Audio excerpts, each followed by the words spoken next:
Hallo Leute, okay, die bhcarde Tásúla go bhfuil si bhar fad gomá agus go bhfuil sibh slán sa bháilte agus darnóí go bhfuil gachtain ag leanúd na troracha atá fáidse a gcuin ón HSC agus ón Realtas.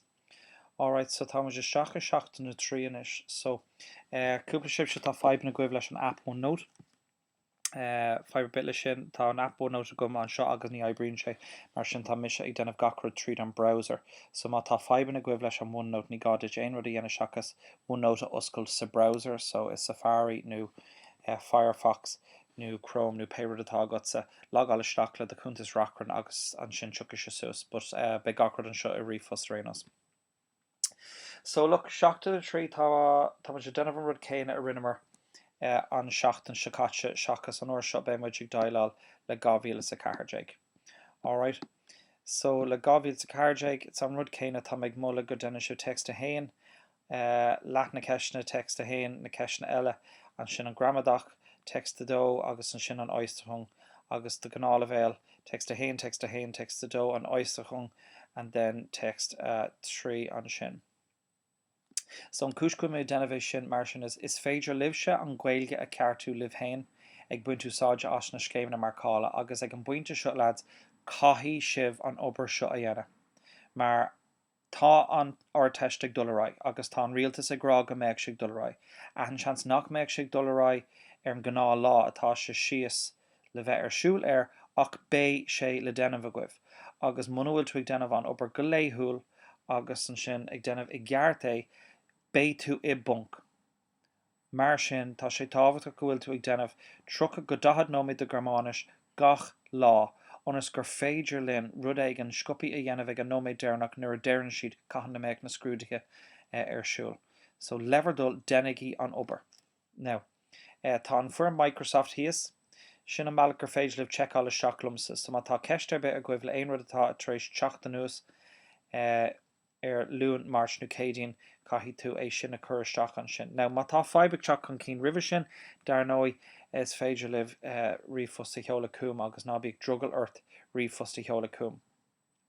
Ach ní gádaíomh an obair atá scríomh a goibh as gaeilge a cheola cúm mar is féidir libh each na ceartú libh hain. D'oibrigh sé go híntaach an ordéirí nar a seoil sibh an oiscom som téma cúm.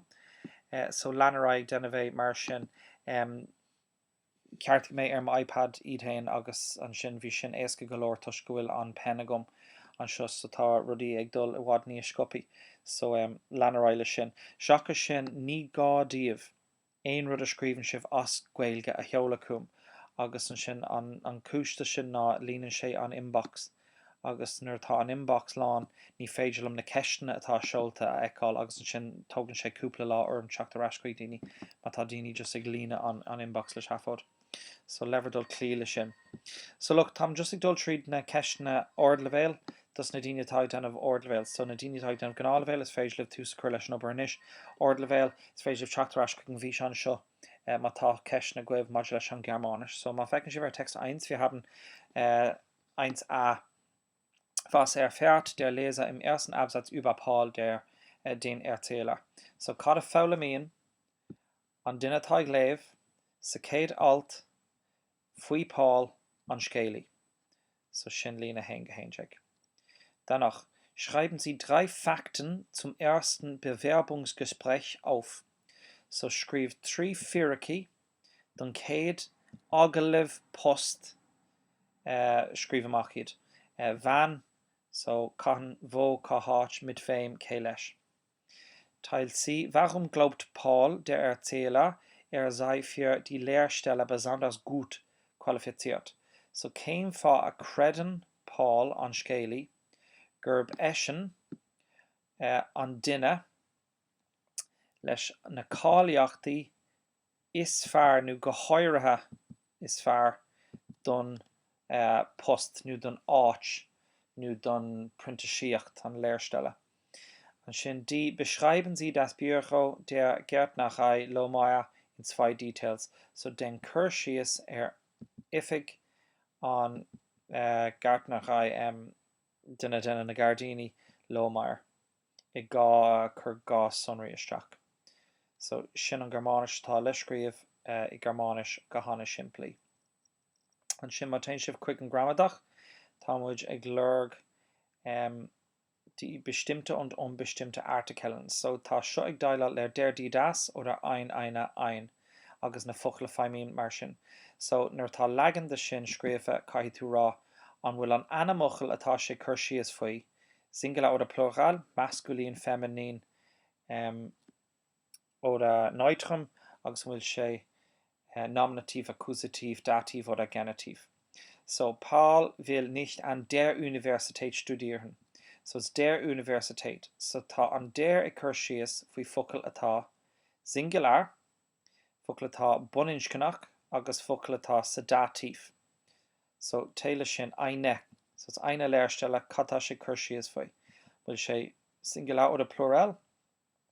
So it's ein. So in our rear command lads úsáidí Verkeen eine sin ceann amháin, so caithfidh sé bheith singular, so bugará as sin. An dara píosa tá na habairt seo scríofa I roinnt san aimim se leithreach in réir, agus caithfidh tú é a chur sa prétéigetum oder imperfect. So ist go bhfear, so sin na bríomhar nabhréalta agus caithfidh sé bheith an cormach lo. So nuair tá muid a caint faoi hat, sin haben, hat, hatte, gehabt, so tá muid ag lurg an hatte an sin, so cén deire attain le sin agus cad a denimiid le sin. So caithfidh sé bheith cormach unterbricht, so sin bríomhar ilscartha, so sin bricht, so caithfidh sé bheith cormach le sin. Hinstellen, an sin bhil, sin nabhréalta, so sin an bhálinn agus gíb sin as an gében, so caithfidh sé bheith cormach lo siúd. Now, má tá cúnamh ag tastal uva ar sin stoilm go bhfuil an bríomhar rialta san imperfect lucht tá sé deanta a gom an seo. So tá na nótaí an sin 4.4 agus 4.5 chuna sa churann tú an imperfect le chéile le bríomhar nabharfa agus furfa. So tá siad san déanta hana féin agus réile duldíobh má tá sibh bunk module sin. So is féidir le bhéh sin dhéana. An sin an dara text, níl mór an le déanamh. Sie sind Reiseführer oder in Köln. Was erzählen Sie Ihrer Touristengruppe über die Hohenzellenbrücke in wir setzen? So sin díreach as an róglach nach bhfuil ar bhí dhéanamh hiile má sibh céad fan céad, so 5 fan céad fáilte goibh. So is tusa ag stúrú an grúpa, cad in sin tú don grúpa faoin droichead seo. So táiste cur síos faoin droichead a Köln I Cologne. Was macht die Brücke der Touristenattraktion? Céim fág gur Touristenattraktion é an droichead seo tar sunraí. Agus was ist die Alternativ zum Liebesschloss? So Liebesschloss sin glas grá, so sin a lovelock, so sin an nós.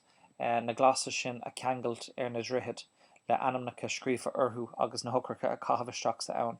So bé sin á léamh a goibh suasan seo. So freigur each nas Germanisch agus an sin an Gaeilge, dennig an matchall an sin. Now in Äußerung zum Thema tan raugah idir A ó nu B. So beschreiben Sie das Foto sin éasca. Ein Schulfreund oder eine Schulfreundin möchte ein Liebesschloss an einer Brücke in ihrem Wohnort anbringen. So tá cara ag éirí glasgrá a chur ar droichead I do áit cónaithe. Erklären Sie Ihre Reaktion in 3 Sätzen. So den chur síos faoi do Reaktion, so cad capan tú faoi I 3 Albert. And then, lieber Schlosser sind gut für den Tourismus in Köln. Was macht Irland attraktiv für Touristen? So cad den éire chun daine álasteach. Geben Sie 2 Beispiele. So gar den muid chun daine á. Was könnte man tun, mehr Touristen nach Irland zu bringen? Cad gur féidir le duine a dhéanamh chun níos mó á thógálasteach. Machen Sie einen Vorschlag. So Kasmuinvesteach, Vorschlag is a suggestion, so mulle. So le sin an was könnte, just té leis man könnte, so lan leis an gramadach atá sin tusnach bhfuil an gramadach sin denta gwn gefá. Nu is féidir le B, europäischer Tag der Sprachen a dhéanamh. So beschreiben Sie das Foto in 3 bis 4. ESK. Seit dem Jahr 2001 ist der 26. September in allen EU-Ländern Europäischer Tag der Sprachen. So on gavilse hain an Sheolas fi de man for. Seo an lá idirnáisiúnta na Teangacha. Schlagen Sie 3 Aktivitäten für diesen Tag an Ihrer Schule vor. So tuair mulla de 3 gníomhaíochtaí gur féidir le doscoil a dhéanamh chun é seo a ceiliúradh nó a chur chun tosaí. Then Jugendarbeitslosigkeit ist ein Wachstumsproblem in Europa. Wie ist das Situation in Irland?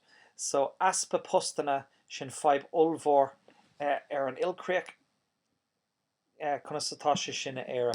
So schreiben Sie 2 Sätze, scríb gá Albert, so constatá sé an éire faoi láthair.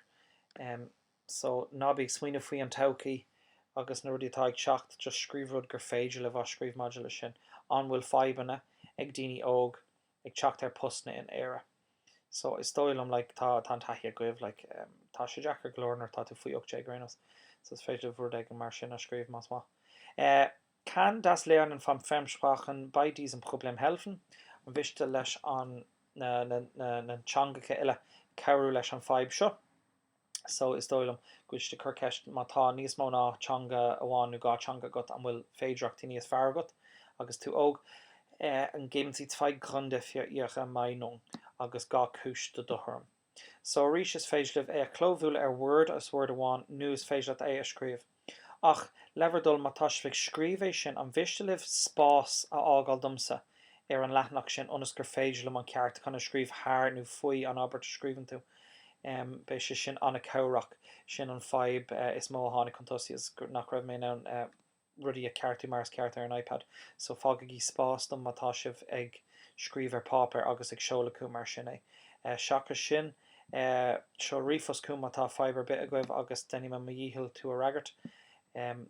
So danach bis später auf Wiederhören.